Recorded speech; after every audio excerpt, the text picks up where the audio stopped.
तर मित्रांनो, या महिलेकडे अनेक बाईक आणि सायकली आहेत. या महिलेला दुचाकींची खूप आवड आहे.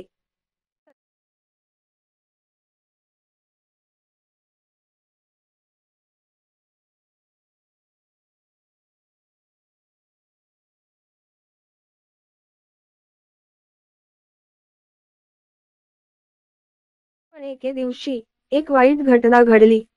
काही वादातून या महिलेच्या सर्व बाईक आणि सायकल एका दुष्ट माणसाने जाळून खाक केल्या. त्यानंतर महिलेने प्रतिशोध घेतला. जेव्हा तो दुष्ट माणूस त्याच्या घरात बसून टीव्ही पाहत होता, तेव्हा तिने त्याचा खेळ संपवला. असा हा गोष्टीचा शेवट आहे.